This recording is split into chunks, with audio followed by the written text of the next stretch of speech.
Oke, saya baca dan belajar Christian teologi itu dari versi filosofi. Saya juga baca Muslim teologi itu. Saya lebih banyak mengetahui tentang Maryam misalnya di dalam Quran daripada di dalam Bible. Lebih lengkap pengetahuan, ya, bukan soal keyakinan itu. Pengetahuan, uraian terhadap Maryam dan posisi Maryam di dalam Quran dibandingkan dengan Bible.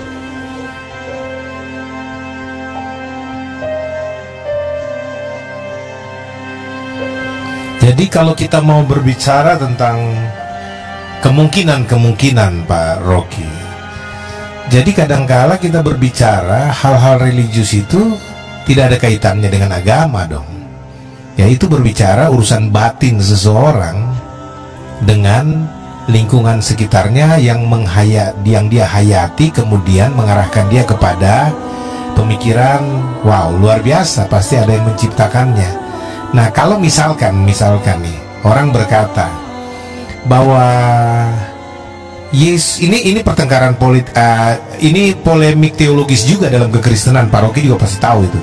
Jadi bahwa ada orang berkata bahwa sebagian berkeyakinan bahwa Yesus datang bukan untuk mendirikan agama.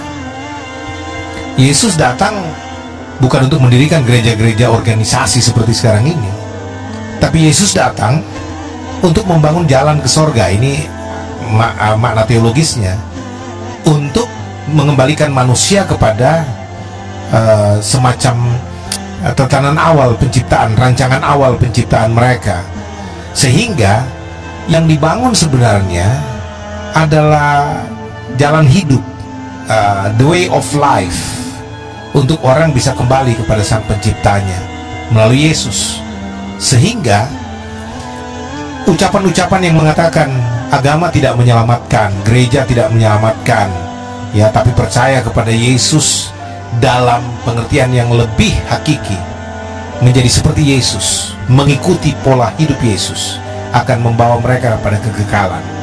Nah, apakah ini tidak bisa dikatakan semacam Kristen agnostik yang dianggap bidat di waktu-waktu yang lalu? Sepengetahuan Pak Rocky dalam membaca literatur sejarah Kristen, bisakah disumbangsikan? Silakan, Pak. Oke, saya baca dan belajar Christian teologi itu dari versi filosofi. Saya juga baca Muslim teologi itu. Saya lebih banyak mengetahui tentang Maryam misalnya di dalam Quran daripada di dalam Bible. Lebih lengkap pengetahuan, ya, bukan soal keyakinan itu. Pengetahuan, uraian terhadap Maryam dan posisi Maryam di dalam Quran dibandingkan dengan Bible, kitab Maryam itu.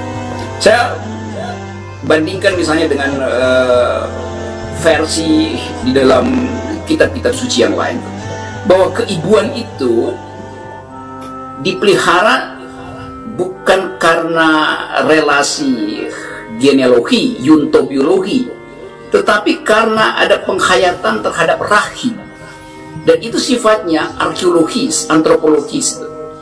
Jadi istilah rahim sebetulnya itu yang paling rohani dalam semua agama gitu. Manifestasinya adalah ibu tuh. Nah, kekristenan mengandalkan itu, bahwa lahir dari rahim yang suci. Nah, versi ini yang saya anggap sebagai bagian sosiologi dari kehidupan kita sebagai manusia, karena kita share pengalaman memiliki ibu. Semua kita share pengalaman memiliki ibu. Tidak semua kita share pengalaman memiliki istri, tapi memiliki ibu adalah antropologi yang ada di dalam Quran, ada di dalam Bible, ada di dalam semua kitab suci itu. Jadi keibuan itu, femininity itu justru yang diucapkan sebagai, sebut aja, kerohanian manusia itu.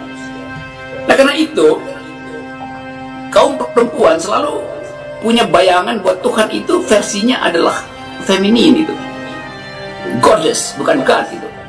Nah, bagian ini yang ada juga di dalam filosofi, yaitu kalau kita baca misalnya sejarah dari mitologi Yunani, selalu bagian perempuan itu direndahkan dalam peradaban. Nah, kita mau rekonstruksi sejarah di dalam upaya untuk melihat peluang bagaimana agar supaya kerohanian manusia itu tidak sekedar diandalkan pada ayat-ayat keagamaan, tapi juga pada pengalaman real menjadi manusia. Kan itu istilah-istilah yang dimaksudkan supaya kalau kita sebut universal religion harusnya juga masuk dalam pengertian itu. Saya menganggap bahwa surga adalah rahim ibu tuh, karena di situ diajarkan tentang justice, keadilan. Keadilan itu tidak diajarkan oleh Pak Pendeta, tapi oleh ibu yang pagi hari harus membagi isi dompetnya antara makan suami dan anak-anak, tabungan buat anak atau permen buat anak. Di situ ada keadilan yang tidak mungkin dipahami oleh seorang pendeta pria. Dia nggak pernah tahu bagaimana cara membagi uang yang tinggal sedikit di dompetnya tuh. Rahim perempuan dari awal bersifat divisi, mampu membagi antara nutrisi yang dia pakai buat dirinya dan nutrisi untuk bayinya. Jadi keadilan dimulai dari rahim ibu. Nah, karena itu kemudian dianggap bahwa Tuhan pertama adalah perempuan. Itu catatan teologi yang masuk akal kalau kita hubungkan dengan keadaan kesosialan manusia sampai hari ini. Jadi bagian itu yang seharusnya juga diperlihatkan pada masyarakat, terutama khususnya tentu pada umat, supaya khotbah itu, pelajaran agama itu tidak semata-mata, saya pakai kata tidak semata-mata semacam derivasi dari doktrin, tetapi tumbuh dari bawah gitu. Bukan top down, tapi dari bawah ke atas, yaitu pengalaman manusia mengajarkan kesosialan, pengalaman manusia membutuhkan kerohanian itu. Nah, itu yang sekarang lagi dipromosikan justru oleh etikus, bukan oleh theologian. Orang-orang ahli-ahli etika, Peter Singer, segala macam itu menumbuhkan bagian itu yang kita sebut sebagai a new kind of humanity. Oke, Pak Rocky, sebelum kita buka kesempatan buat yang bertanya, ini ada titipan pertanyaan buat Pak Rocky. Ya. Apakah seorang Rocky Gerung itu punya kepercayaan kepada Tuhan?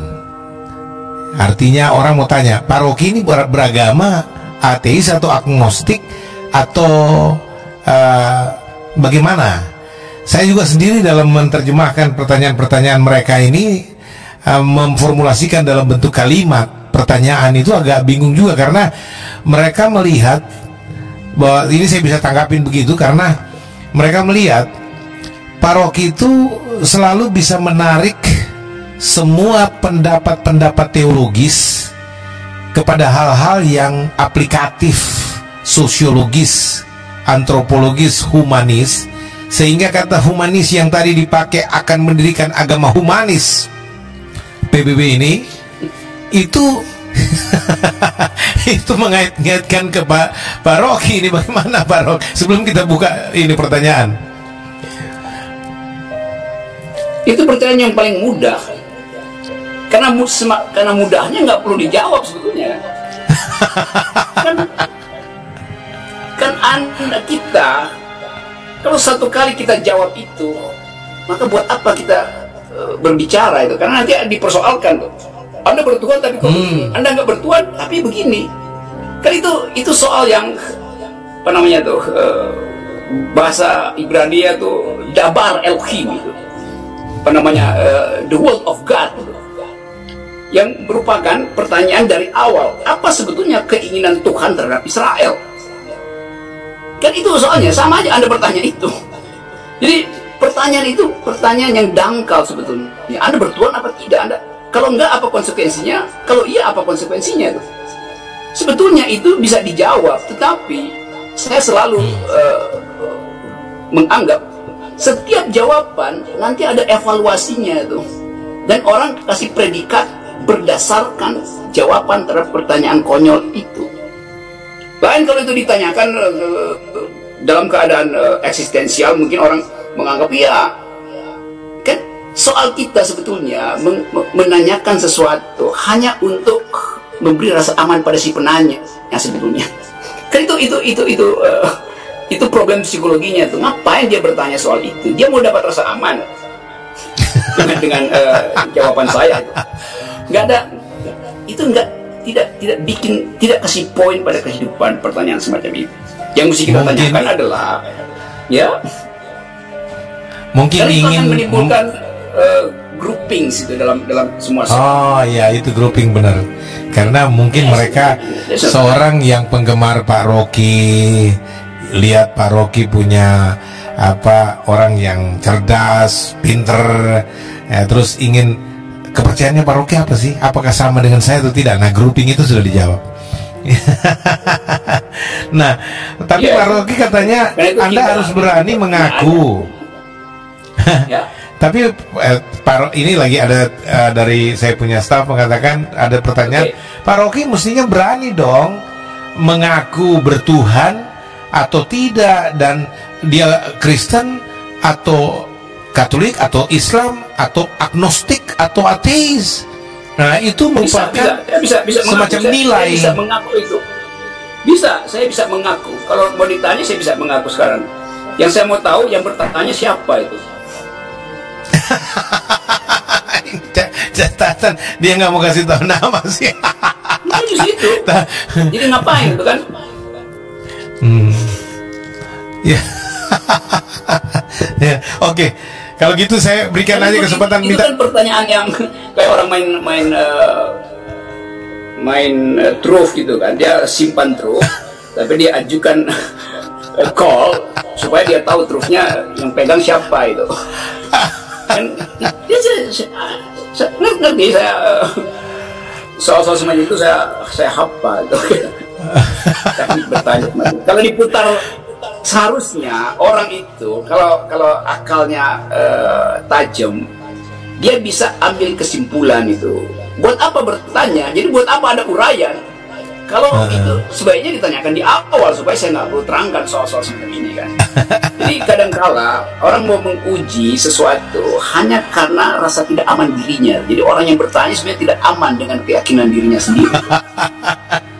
That's logic. Okay.